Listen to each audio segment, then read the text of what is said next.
hi, morning. If I could start off with you, your margins on a quarterly basis have been down from 9% to 8.6%. When the raw material cost, energy prices are actually seen coming down, then what's holding you to grow your margins? Thank you for having us on the show. But I would like to reiterate this has been an extremely strong quarter for us. Do bear in mind, quarter one has seasonality factors associated with it.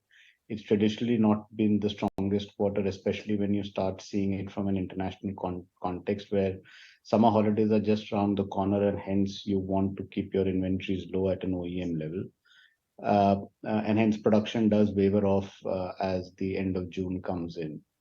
At the same time, while there are tailwinds, as you rightly said, in terms of commodity prices easing out a little bit, but at the same time, you have a fair amount of inflationary headwinds which also kick in. So as some of the wage inflation kicks in, those gets embedded into the cost structure upfront, and then you have a period of time over which you normalize this by working with the customers as well as by putting in efficiency parameters into place. So if you look at us traditionally also, you would find there being that March is the strongest quarter. And then there is a little bit of dip in June and then ongoing from here on. So directionally, at least we remain very positively inclined on how the industry is shaping up. In spite of all the recessionary aspects, we continue to see growth in the automotive space. So I think good times are ahead of us. Kunal, net debt now stands at about 8,000 crore versus 7,500 crore. Sequentially, is it up largely because of the acquisitions you've done? So I think you'll have to break this into two parts. When you look at it organically, I think absolutely we would be working towards reducing our leverage or our debt construct. The businesses are performing reasonably well. And as we go through the year, the working capital will also start normalizing. And hence, we do expect that on the organic side, we will be able to reduce our debt.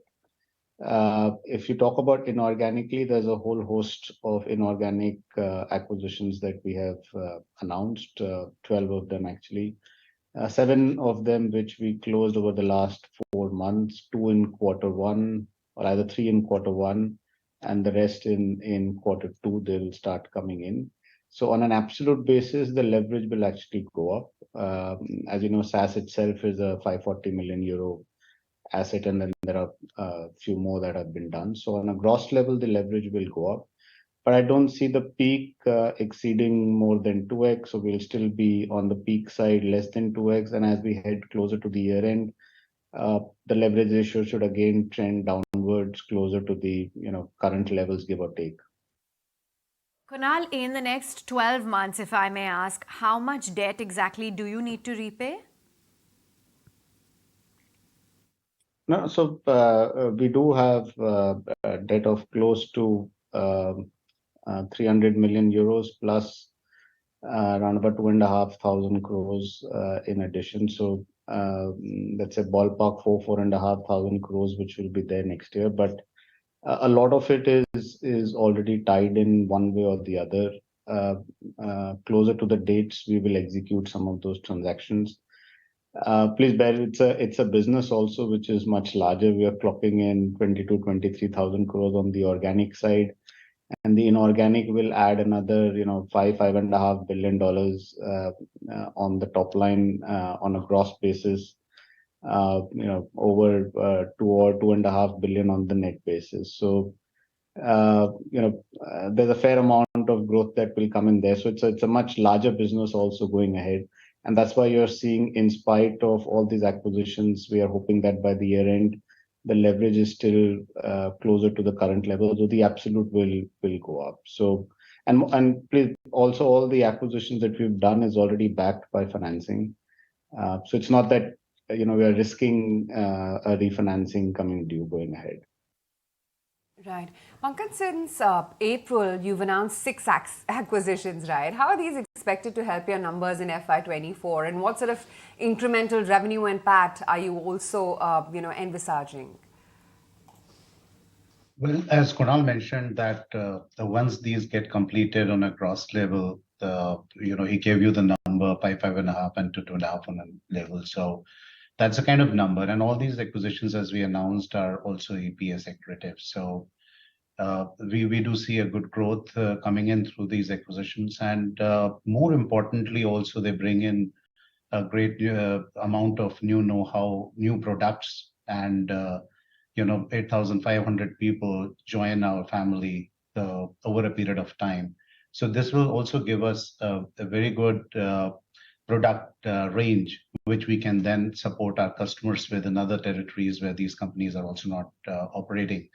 And that helps the company to become stronger and become a strong partner with our customers to provide them solutions with what they require. Volkswagen, which contributes to nearly 8% of your revenue, has reduced sales target from 9.5 million to actually 9 from 9.5. Does that bother you? Does that concern you? Could this be a risk that what Volkswagen has given, others may do the same? See, Motherson is a fairly diversified company, and as you would see that with these acquisitions, we get further diversification. So we have a clear strategy of 3CX10, and there will be some cards by car makers in one region or the other, or one model or the other. We supply to a host of car makers, and there, in the Volkswagen group, there are lots of brands. So when you see our 3CX10 diversification, as you would have seen in our annual report also, that we have a very varied customer base and also a great geographic spread. So we don't see that any specific things do impact us at a macro level, on a cross level. Kunal, you would like to add something to it? No, that's absolutely right. Premiumization is another aspect. Additionally, I think in VW there are a variety of different brands that are there. As you know, premiumization is playing out, and we are more exposed there, which at least we are not seeing, much decline in there, to be frank. But Pankaj, Volkswagen did this due to the dip in China sales. You too have a presence there. So are you threatened? Are you worried about the slowdown at all? Well, in China also, you would have seen that there has been a higher uptake on the passenger car side. On the commercial vehicle side, it had gone down, and it's coming back to some level, and it's stable as of now. And we do supply to different car makers, and we also supply to the Chinese makers, especially on the commercial vehicle side. Most of the volumes go to the Chinese truck makers and also their joint ventures. All right, now... Right. Pankaj, the chairman himself has said that we believe that these are very exciting times for Motherson. What is this excitement all about? More acquisitions, more product launches, or financial growth? I think you have taken all, and it will be a mix of all. As you remember, when we launched Motherson 2.0, when we did the reorganization, we said that the best is yet to come, and it's unfolding. There have been very painful period. We have all gone through a lot of stress times, and we did mention that this will throw up a lot of opportunities for acquisition to bring more solutions to the customers. We work together in trust with them and keep creating new solutions. So it's a mix of acquisitions. There has been a huge organic growth as well. You would have seen we had lots of greenfield expansion. Now with these acquisitions, new products are coming in. We own these technologies. Markets like India would expand over a period of time. We will have the ownership of these products and technologies to bring them to our customers here as well, and grow the business and provide more and more solutions to the customers, and a much larger family to take care. So, Kunal, can you just update us then? What's the outlook on your greenfield expansion? Actually, there are 6 of them in India, 1 in China. Altogether, I think we're looking at a capex size of anywhere between 800 to 1,000 odd crores among them. It's spread out in variety of different phases, will occur in a variety of different phases. So difficult to put it given just the sheer number of them.